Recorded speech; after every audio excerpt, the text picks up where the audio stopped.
uma grande parte do sofrimento não está diretamente relacionada à realidade da pessoa ou ao que acontece com a pessoa.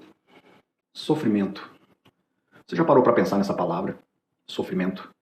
O sofrimento é uma experiência humana universal. Nós somos 8 bilhões de habitantes nesse planeta. Todos nós sofremos. Em maior ou menor grau, a depender de um contexto ou de outro. Todos sofremos. Sofrimentos diferentes, em escalas diferentes. Mas, repito, todos sofremos. Por que sofremos? De onde vem o sofrimento? Nós podemos voltar alguns milhares de anos no tempo. Na Grécia Antiga, existiu uma corrente filosófica. Essa corrente filosófica se chamava estoicismo. Os filósofos estoicos. E aqueles homens, eles, justamente pensando nestes assuntos, entre eles o sofrimento humano, chegaram a uma conclusão de que uma grande parte do sofrimento não está diretamente relacionada à realidade da pessoa ou ao que acontece com a pessoa. Uma grande parte do sofrimento ela está diretamente relacionada com a interpretação que a pessoa tem daquele acontecimento, daquela realidade.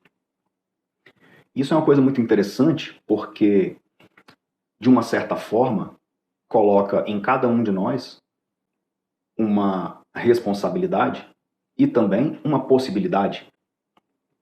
Avançando no tempo, nós chegamos em meados da década de 50, 60, em um homem de nome Aaron Beck.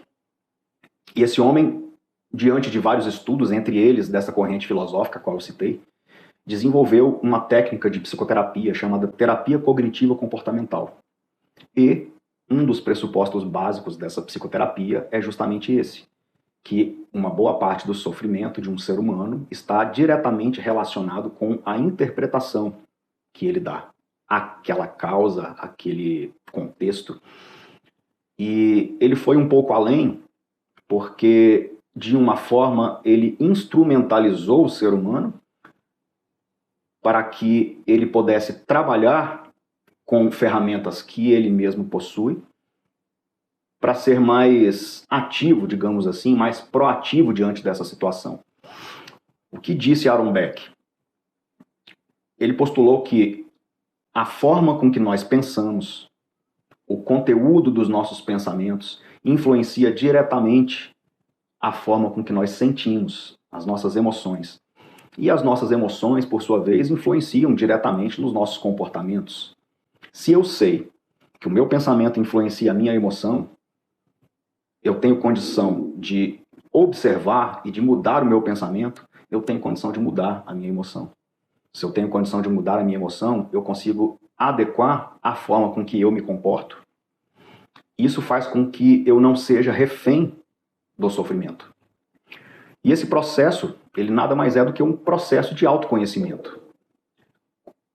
Quando eu conheço melhor a forma que eu penso, os meus padrões de pensamento, quando eu estudo formas de intervir na forma que eu penso e nos meus padrões de pensar, eu consigo diretamente influenciar os meus sentimentos. E para isso eu preciso me conhecer cada vez melhor. Agora, então, a gente vê que nós temos por onde fazer transformações na nossa vida. Nós temos por onde não sermos refém do sofrimento, através deste processo de autoconhecimento. O processo de autoconhecimento é um processo que exige coragem, é um processo que exige disposição, disponibilidade e muita força de vontade. O ser humano que quer se conhecer, ele precisa estar disposto a se conhecer, entrar para dentro de si e muitas das vezes ver coisas que não vão ser tão agradáveis, mas que geralmente dá bons frutos, com um trabalho que nós podemos fazer para colher bons resultados. E a psicoterapia nada mais é do que este processo de autoconhecimento. Eu sou Robert Ransonnet, sou psicólogo clínico e te convido a adentrar esse mundo do autoconhecimento, a se conhecer melhor, a ser melhor, para viver melhor.